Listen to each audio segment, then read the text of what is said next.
Hi, I wanted to give you some tips on probability for the class.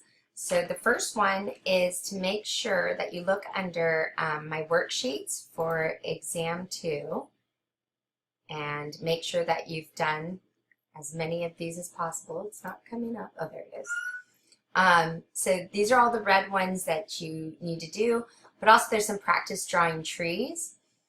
So my philosophy is that the book tells you to use all these formulas, but I never use a formula in probability if I can help it. I would mostly expect for you to be able to use tables or tree diagrams to help you get through the probability for this chapter. And so you can find my probability notes using tables and trees right here. I highly recommend you read it because with that you don't really need to use many formulas. There's maybe one formula that you'll need, and it's a more intuitive approach.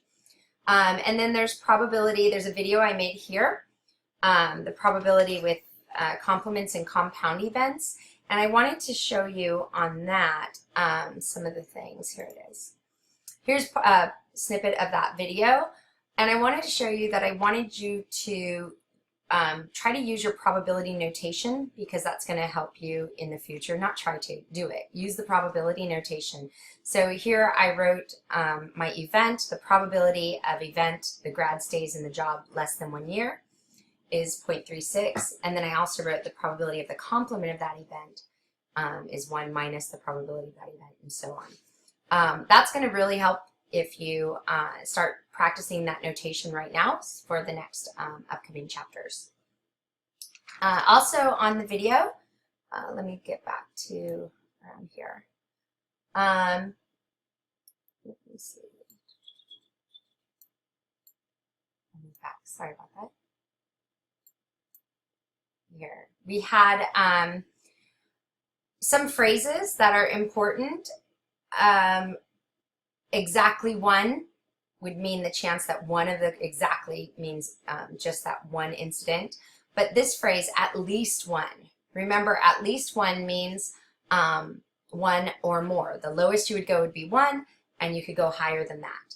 The term at most means at most 1 would be 1 or less. So make sure you know those at least, more than. Those are going to be very important phrases in the future for probability.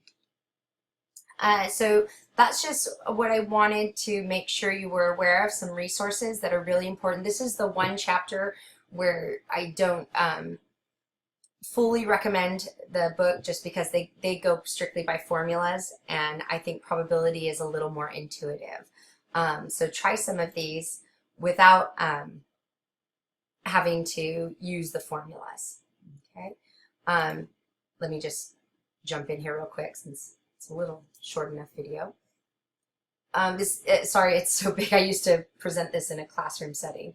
I would expect for you to be able to write sample spaces. Try to print this out, cover it up, and see if you can answer the questions on your own. Again, the notation is important. Sample spaces are always in these braces when we write our sample space out. And then I've got complements in here. And then here's what I mean by looking at the table. There's a table there, and I talk you through in these notes about how to use the table. So just a little recommendation for probability.